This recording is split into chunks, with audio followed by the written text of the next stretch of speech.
guys, Elisha here. Welcome back to Goal. Of course, this is a show where we discuss everything in the world of football from the past week, and this week specifically was loaded.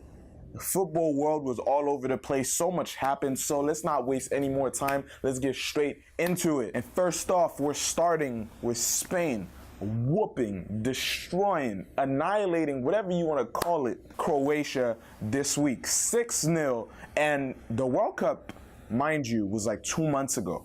2 months, Croatia made it to the finals. Spain got eliminated early into the knockout stage, and now they're beating Croatia 6-0. I don't know if Croatia's in a slump or they just feel like, man, this whole Nations League thing is really not that important. Like, we just lost the World Cup final. There's plenty more games to come in that tournament, so hopefully they could bounce back. Hopefully they could try to take this whole thing a little bit more seriously so they don't get embarrassed like that anymore. We don't want no massacres in the Nations League, all right? We want peace. And speaking of Spain, let's go over to La Liga. Atletico Madrid breathing a sigh of relief because at the 90th minute, they conceded. They were 1-0 down to Eibar. Eibar, we're talking Atletico Madrid. We're talking 2 Champions League finals in 3 years, Atletico Madrid. Being 1-0 down to Eibar in the 90th minute. And thank God for them, they equalized in the 93rd. No, pase atrás, no llega Griezmann, controla Borja, dispara y logra en el 94 lo que... Douglas had to put every ounce of skill and precision and power in that shot. Every football ancestor, all the legends, everybody kind of just assembled into that foot so he could score that goal. Because that would have been so embarrassing for Atletico to be losing to Eibar like that in stoppage time. And Atletico aren't the only big team who actually were down to a lesser team. Barcelona were down to Real Sociedad 1-0 in the first half, and they ended up winning the game. 2 goals from Suarez and Dembele. Now let's talk about Dembele. This boy last year came on not as fiery as people were hoping. A lot of people calling him overrated, overpriced, because they did pay a lot of money for him. Came in, didn't have that big of an impact on the team. Then he was injured. He came back, still was a little, it was a little rocky with him in Barca. He wasn't fitting in correctly, but now he's actually like such an important and key player on the team. He's scoring goals, and he's scoring important goals for the team now. And sometimes, when Messi's kind of having an off day, Dembele can be here and really solidify that offense with Suarez up top, who's starting to actually find his feet. The few first games he wasn't really scoring, but now he's, just alongside Dembele scoring the goals for Barca, and they ended up winning that, got their 3 points, and now they're on top of the league. Perfect record so far. Breathe. And also Real Madrid were down 1-0, and Isco comes on as a sub for Modric. Surprisingly, I could not expect the guy who's nominated for all the top individual awards in football, the guy who was named the best player in the World Cup, to ever be subbed off like in the same era, in the same season. Like, that's crazy to me. But Isco came on and had immediate impact. I mean, a few minutes later, scored the goal that equalized it for Real, and the game ended 1-1, and the team shared the point. But which shows how really, like, the coach knew what he was doing, put on Isco and just reinforced the whole team. But that could have easily went south for Real, and they could have lost that game. Which goes to show, maybe Spanish teams could struggle a lot in the Champions League, which we're going to talk about very soon. And now let's move on over to the Premier League. Liverpool beating Tottenham 2-1. Liverpool are now 5 for 5. 5 W's in the Premier League. Now Chelsea are also 5 for 5. Hazard got himself a hat trick, but it was against Cardiff City. Now looking at the teams that Chelsea has played, and looking at the team that Liverpool has played, Liverpool has, they're kind of equal, but Chelsea hasn't had a real challenge yet. Liverpool just beat Tottenham, and they beat them convincingly. Like, not looking at the scoreline, Tottenham, like, they were vulnerable throughout the whole game. Liverpool could have scored a lot more times if they actually capitalized and put the ball in net. Like, so many times you could feel there's no point in that game where you felt like Tottenham actually had it, where they dominated, where you felt like, oh, they can actually win this. But coming into the following weeks, when these teams are actually starting to play some of the stronger sides, the Uniteds and each other actually, when the game's coming up, we're really going to start to see really who's contending for this title. Can Liverpool finally do it? And it's looking like it. We don't want to jinx it. We don't want to call it too early. But right now, they're looking like the strongest side in the Premier League. Their defense is so strong and focused right now, which has been a problem in the past years. But now that it's actually like one of their strongest suits, they're taking full advantage of that. And in that game, there was a little scare. Firmino got his eye almost poked out during that game, man. It was, oh man, like you can actually see that, the finger disappearing into his eye, and it's like closing with, ooh. So he had to be subbed off, and I believe he was taken to the hospital, but then he posted on Instagram that he's all fine, he's all good. It was just a little bit of scare, and he's not gonna be on the field looking like Fetty Wap. Fetty Firmino, I actually like that. Maybe an album coming soon. 1738.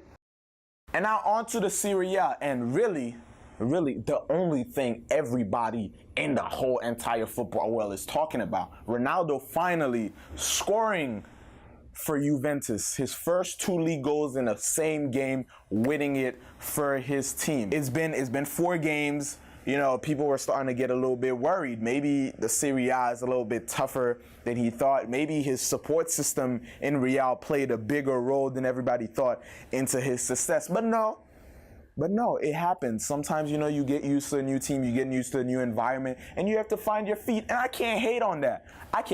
This is not a Messi Ronaldo situation. This is just one player who finally is showing what he's worth. And this goes to show, don't call it too early. Don't start saying, oh, this player is declining. Oh, he can't do this in this league. Give him some time. And on the other side of that game, of that same team, actually, Douglas Costa was given a red card for spitting in a player's face. Spitting, like... Però obligará a Juventus a superar hasta el final. Aquí vemos. There was a lot of tension between them two during that whole game. There was, you know, Douglas Costa had elbowed him, pushed him a little bit. They had a few tussles during that game. Douglas Costa had a yellow card prior to that. So there was a lot of built-up anger, and we get it. There's, you know, frustration there, and you do things that are stupid. But spitting in a player, to be honest, I'd rather get punched in the face than being spit at. And now he's going to get fined by Juventus. He's facing suspension, and it's looking like he's going to miss quite a few games. And now all of this could have been avoided. As professional players, they have to learn to really keep their head cool. And let's bring it all right back here in the US. The king, the lion, the whatever else he wants to call himself, Zlatan Ibrahimovic, scoring his 500th career goal. And he scored it in the most Zlatan way possible. Like you would think his feet were his arms and his leg just went up and Area. Ibra scores! That is the... Like he does it like it's so regular, and just, you gotta see that again. And then just runs off. Like, that's what I do. This is what I came here for. What's up, LA? I'm here.